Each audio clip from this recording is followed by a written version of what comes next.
Doma Sports Talk worldwide with some news from the world of boxing. So y'all know what time it is. You ain't in a rush to get concussed, baby. Now, hey, we back into legendary news. you know, former legend and future legend. And of the Mexican style, y'all. Canelo Alvarez, man.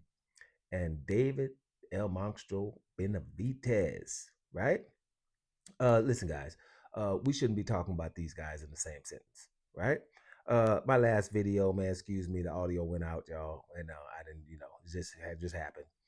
So I saw it late and just left it up because basically what I was trying to say is in there. But here's the deal. I was talking about Canelo.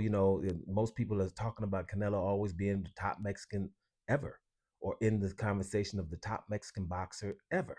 Man, the outrage. I get many people, but one just went off on me. Like, man, you must don't know nothing you talking about. You got to be new.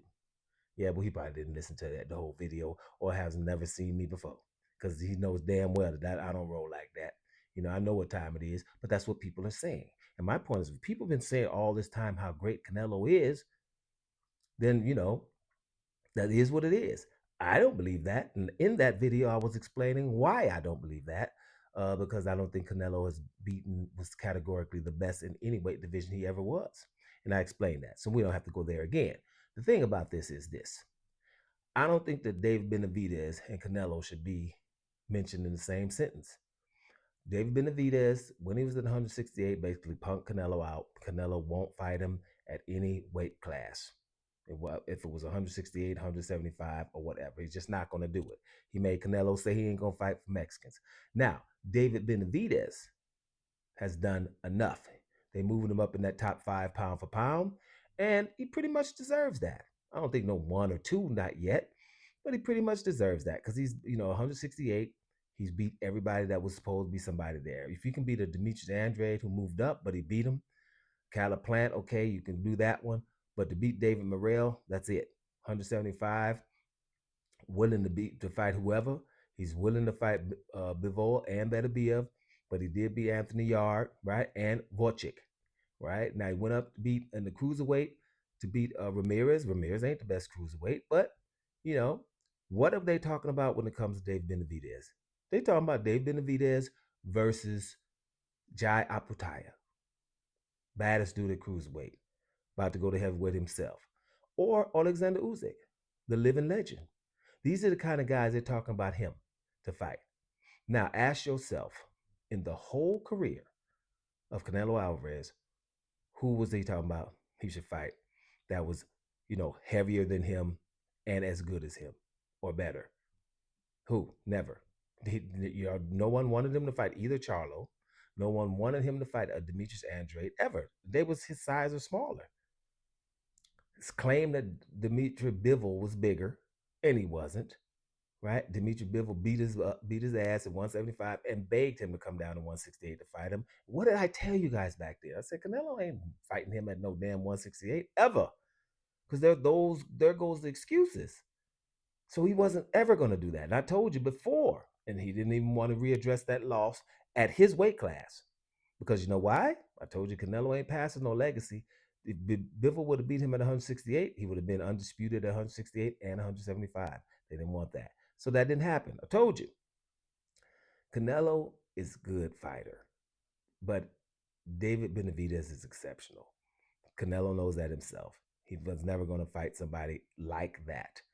And David Benavidez is at least going to fight, everybody. And he's already done it up until now, right? There's some more challenges, but let me just make this clear too. David Benavidez versus Alexander Usyk to me right now is silly, right? These fighters are not PlayStation figures, right? Hey, move here, do this, do that. I think that, let's go back. I'm an old school guy. Get your legacy in the weight division you're at.